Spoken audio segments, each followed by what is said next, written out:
Hi, my name is CJ Scott. This is my video reaction. I believe it's number 4 for business law, which was basically on intellectual property and how much it can influence our economy, and then influence the region, and then also touched a little bit on clean energy, and how it benefits employees and the region as well. My personal opinion of the video, I didn't really see where it led. Personally, I felt like there was a lot of things that didn't connect that were kind of forced connections.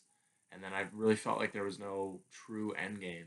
I feel like the only true end game that was established was find creative individuals, protect intellectual property, and not only protect individual intellectual property, but also protect it for our region. He touched a lot on the economic region, primarily New York, um, but overall, he was trying to say protect each intellectual property region, um, for each company. So a company in Ohio, an Ohio-based company, would have to protect their intellectual property for that specific region as well.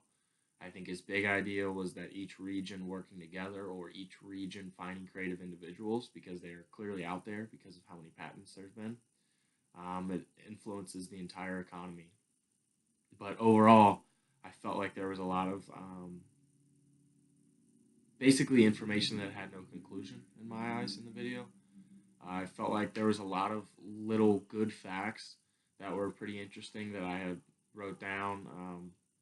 Other than that, I really feel like, once again, there was no true conclusion, and I felt like the video overall, to find creative individuals and protect intellectual property, was very important. I feel like that's very important, to each company and to each student in the class that was watching this, because obviously everybody has a lot of great ideas, um, and they can correlate directly to success. And as we saw in the video, it directly correlates to how powerful our economy can be.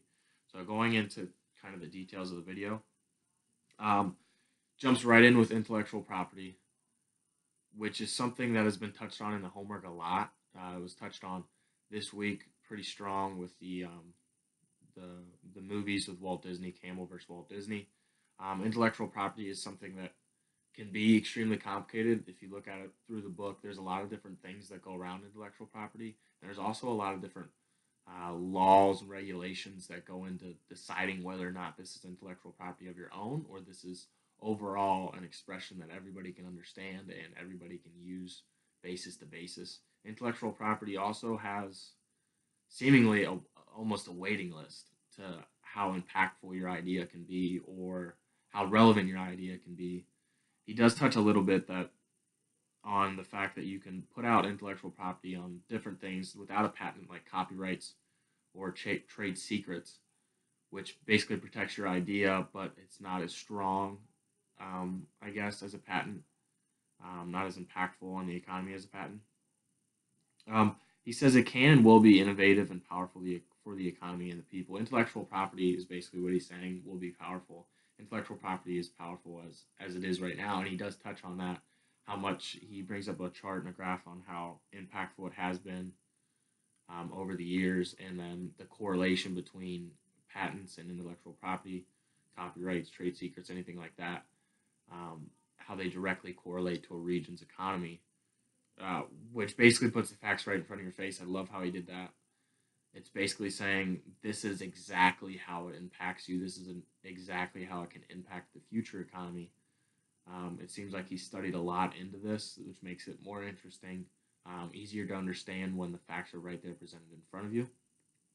He discussed the ideas and the changes from the farmer's economy to an investor's economy, um, basically trying to showcase how big of an influence ideas can have, on the American economy and on the American people. And then he says a shift again happens, and it's how important ideas are, how impactful these ideas can be, and everything from companies to education. He's really, I think he has a hard time doing it because I frankly think he was kind of boring, although he says he wasn't going to bore anybody. I think he's really trying to get people excited about how much creativity can influence our nation, how much creativity can influence our economy, and the fact that ideas have the potential to rule the world, and right now they are. and people really don't see him. And I think that's really what he's trying to showcase, really trying to get out of the video. Um, and that in itself is very interesting. That in itself is very important to me, and it should be to anybody that's coming out of college that wants to almost create their own job, or find ways to do their job better, more efficiently, and be more successful.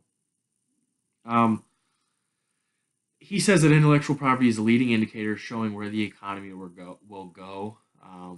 Absolutely, I believe this, and more from a psychology standpoint, just kind of looking into things. If people are hungry for more things, people are hungry for ideas, different intellectual property rights, obviously they're going to be more successful. The economy is going to grow because people are ambitious. People are chasing something bigger than themselves. He also goes into it's directly correlated to patents given to companies or people in the region. Absolutely. If people have more creative ideas, they come up with more creative things, and also companies want them to do those things.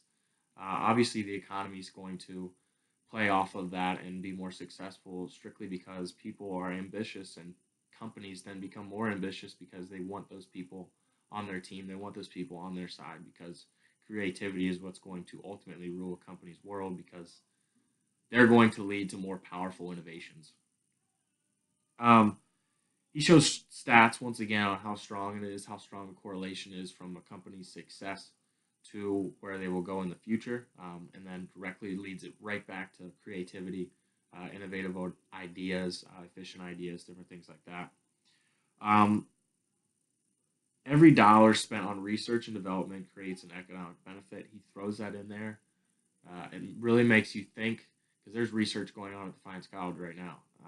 And I don't think a lot of people realize the impact that the research may have, or research that we may study in class, how impactful that can be, and how much of an economic benefit it can be.